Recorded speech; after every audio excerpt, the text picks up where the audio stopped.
Bonjour, cette vidéo est dédiée à la méthode du câble auxiliaire qui nous permettra d'une part de calculer directement et librement la forme d'un câble et d'autre part d'obtenir, sans avoir besoin d'un modèle, la position et l'amplitude de la résultante d'un système de forces arbitraires et notamment de forces qui sont parallèles les unes aux autres.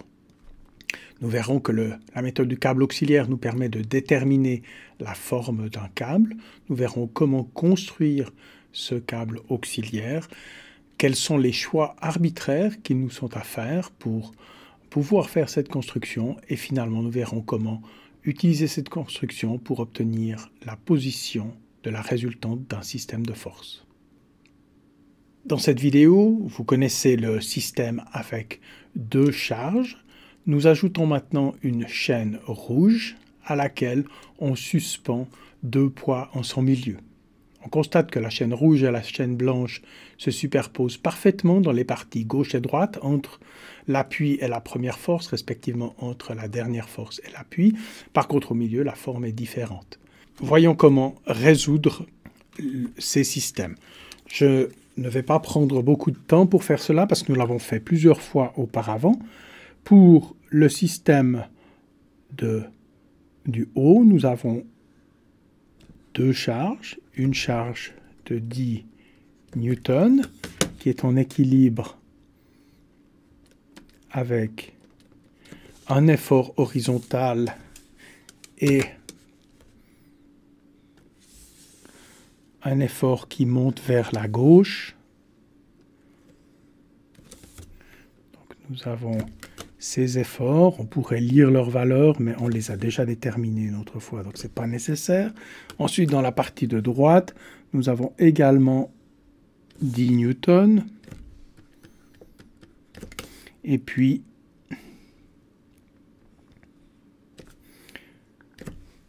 nous avons donc obtenu l'effort dans les tronçons à gauche et à droite, ainsi que dans le tronçon intermédiaire du câble. Si nous regardons maintenant la chaîne rouge en bas, elle est soumise à une charge de 20 newtons.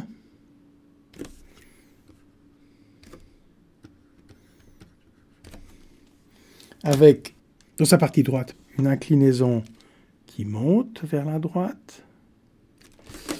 Et dans sa partie gauche, une inclinaison qui monte vers la gauche.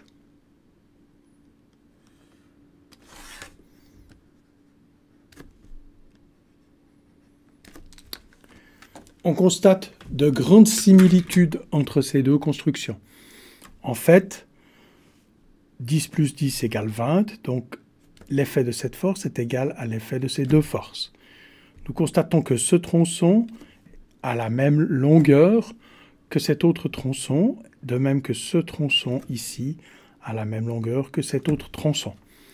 En d'autres termes, les efforts dans la partie inclinée du câble blanc sont identiques aux efforts dans les parties inclinées du câble rouge.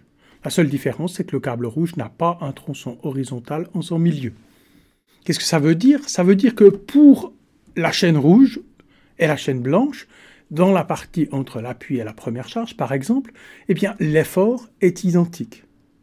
Les deux maillons, si on en considère individuellement, ils ont exactement le même effort. Qu'est-ce que ça veut dire? Ben, ça veut dire que la force de 20 newtons a exactement le même effet que les deux forces de 10 newtons. Qu'est-ce que cela signifie? Souvenez-vous de la définition que je vous ai donnée pour la résultante lorsque j'ai introduit ce concept. La résultante, c'est une force dont l'effet sur le système est le même que celui de l'ensemble des forces considérées. Ben, clairement, ici, nous avons affaire à une résultante.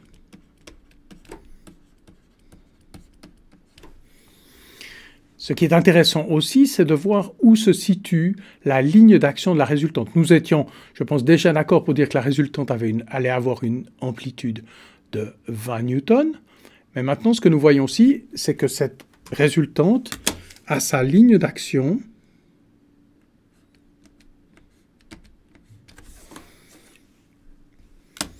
qui est dans la prolongation, qui est à l'intersection de la prolongation du premier et du dernier segment du câble, celui qui était indiqué par 3 auparavant et par 2 auparavant. Là où il se coupe, là passe la ligne d'action de la résultante. Regardons ce deuxième cas, c'est le même câble, mais maintenant avec une charge de 10 newtons à gauche et 2 charges de 10 newtons à droite. Je fais rapidement la construction. Donc la charge de 10 newtons, puis je sais que j'aurai ensuite la charge de 20 newtons.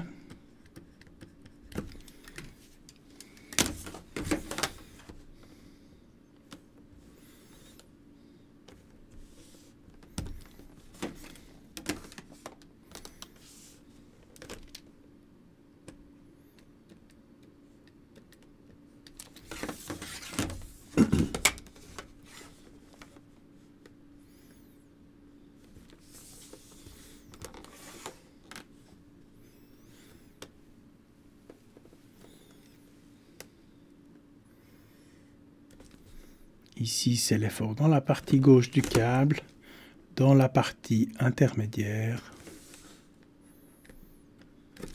Et puis, on peut directement fermer le polygone des forces pour l'équilibre de la force de droite. Maintenant, si je fais le dessin pour le deuxième système, j'ai directement une force de 30 newtons.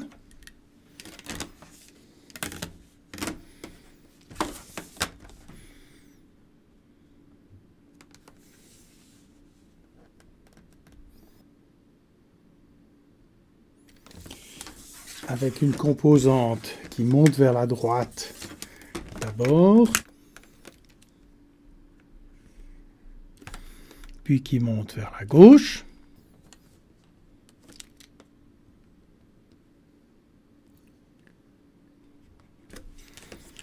Et l'on constate de nouveau que ces deux éléments, ici et ici, respectivement ici et ici, sont identiques.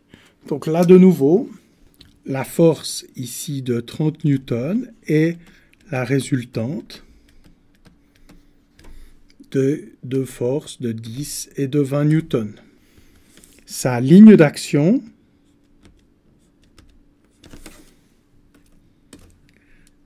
se situe encore une fois à l'intersection de la prolongation du premier segment et du dernier segment du câble. Nous allons utiliser cette propriété qui est générale pour définir une méthode générale pour calculer, pour déterminer la position de la ligne d'action de la résultante. Commençons avec un exemple simple. Maintenant, il s'agit de la résultante de deux forces. Nous n'avons pas de câble. Nous n'avons pas de câble. Nous pouvons, dans le diagramme de Cremona, parce que nous savons que nous en aurons besoin, nous pouvons déjà dessiner ces deux forces. La force de 10 newtons et la force de 20 newtons.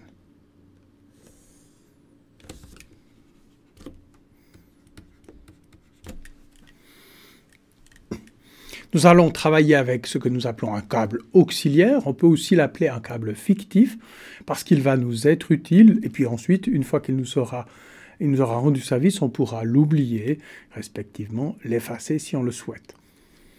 Ce câble partira d'un appui ici et puis aura une certaine inclinaison initiale. Je choisis, parce que c'est plus facile pour moi, de lui donner une inclinaison initiale de 45 degrés. Mais ça, c'est complètement arbitraire, on y reviendra. Cela correspond dans le diagramme de Cremona à cette partie, et c'est aussi très facile avec un angle de 45 degrés.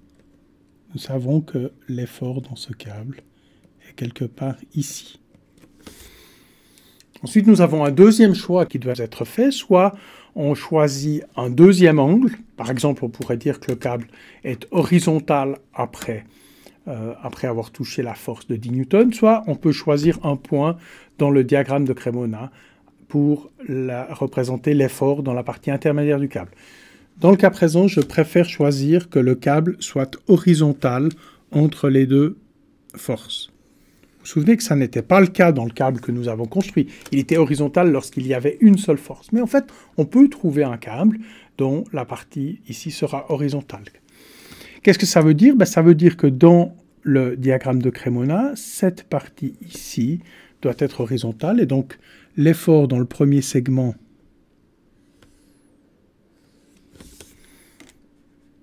il est maintenant déterminé.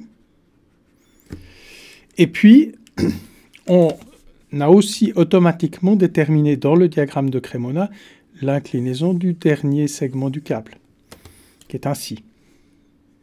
Et puis, on peut terminer le diagramme des forces. Je reporte cette inclinaison dans le schéma structural.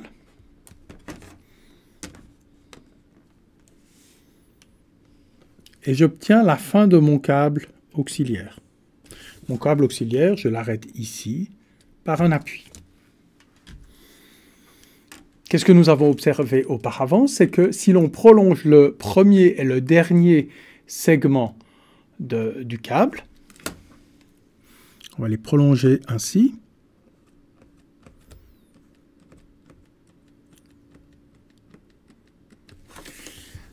Et puis le dernier segment aussi.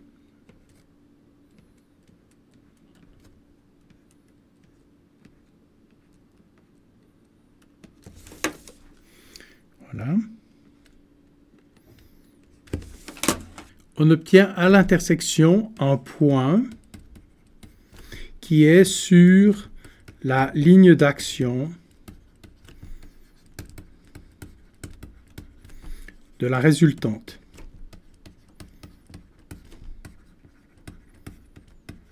Nous revenons dans le diagramme de Cremona. Que vaut la résultante? Elle vaut la somme des deux forces. Je la dessine un tout petit peu décalée pour que le dessin reste clair.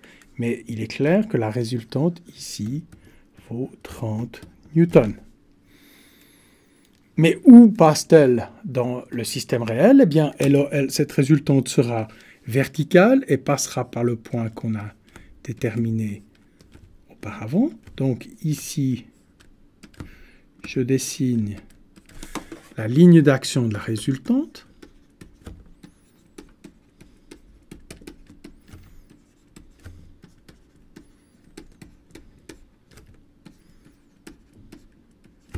Et puis la résultante elle-même, je peux la représenter où je veux. Par exemple, ici, j'indique R égale à 30 newtons. Pour cette construction, on va construire la résultante des forces en commençant par la force qui touchera le câble en premier. Pour l'instant, c'est un peu obscur, mais vous le verrez, le comprendrez un peu plus tard. La première chose consiste à choisir un appui pour le câble auxiliaire, puis à choisir une inclinaison initiale pour le câble auxiliaire qui va nous donner le premier segment. Comme la dernière fois, mais ça c'est simplement parce que ça m'arrange, parfois ça pourrait ne pas être une bonne solution. Je choisis 45 degrés et j'indique ce segment par 1. Il nous faut maintenant travailler dans le diagramme de Cremona, donc je vais reporter la force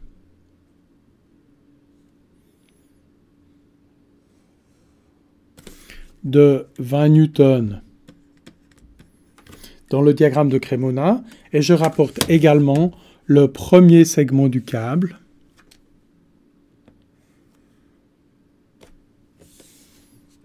que je marque par 1. Je ne sais pas encore exactement où il va s'arrêter. Je choisis maintenant soit à droite le point d'intersection dans le diagramme de Cremona ou l'inclinaison du deuxième segment. Pour changer, je vais choisir le point d'intersection dans le diagramme de Cremona. Je vais choisir ce point ici. Sur la base de ce point ici, ça me donne le deuxième segment qui n'est plus horizontal comme auparavant. Et puis je reporte ce segment dans le système réel. Je l'indique aussi par 2. Je peux maintenant ajouter la deuxième force qui vaut 10 newtons et déterminer la suite du diagramme de Cremona avec cette inclinaison-ci que j'indique par 3. et je la reporte, cette inclinaison, dans le système réel. Et je peux mettre un appui, je prolonge directement cette première ligne d'action. Ici, je mets l'appui dont j'avais parlé. Je prolonge la première ligne d'action de même. J'ai obtenu un point sur la ligne d'action de la résultante. La résultante, j'obtiens son amplitude et son orientation R égale 30 newtons dans le diagramme de Cremona. Et ensuite, je reporte cette orientation et j'obtiens ici la ligne d'action de la résultante. Et la résultante elle-même, je peux la placer ici sur cette ligne d'action, R égale à 30 newtons. Encore une fois, cette méthode est très générale. Elle s'appliquera aussi à plusieurs forces, on va le voir tout à l'heure, et aussi à des forces qui ne seraient pas parallèles. Regardons justement le cas de la résultante de 3 forces parallèles. Je dessine déjà ces 3 forces dans le diagramme de Cremona. La première de 10 newtons, la deuxième de 20 newtons,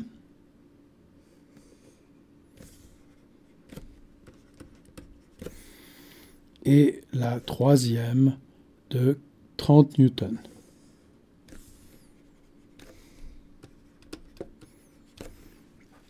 Je choisis de placer un appui. Notez que dans ce système, on nous avait placé déjà les lignes d'action des forces, qui est très utile parce que souvent, on ne va pas couper directement la force, mais on coupera toujours sa ligne d'action. Pour changer un petit peu, on va admettre que le premier segment du câble est horizontal. On le dessine également dans le diagramme de Cremona. En fait, je peux le dessiner directement comme ça. Et je choisis ce point. Donc, ça me donne directement l'inclinaison du deuxième segment du câble que je vais reporter dans le système réel. Donc ça, c'est le segment 1, ça, c'est le segment 2. Le troisième segment a cette orientation.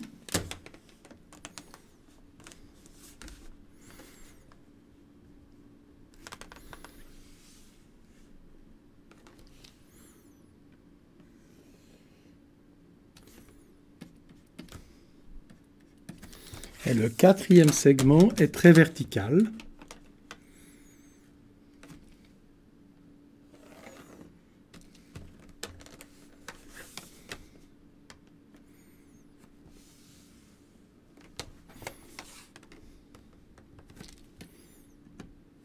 Je dessine directement sa prolongation, puisqu'il s'agit de trouver l'intersection du premier et du dernier segment.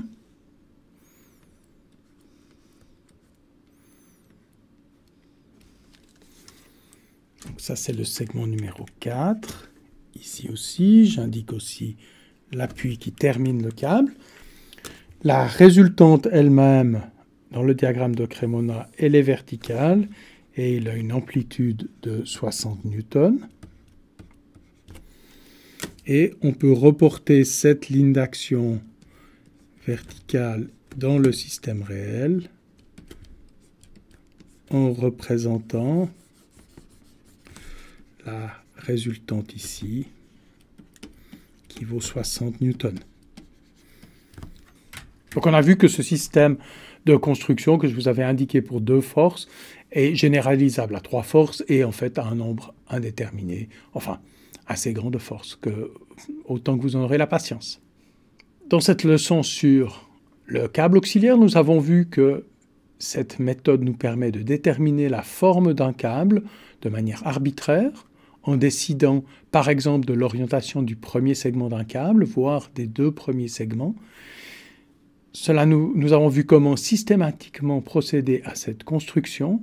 Nous avons vu que cette construction, par l'intersection du premier et du dernier segment du câble, nous donne un point sur la ligne d'action de la résultante, et cela nous permet donc de déterminer la résultante pour un nombre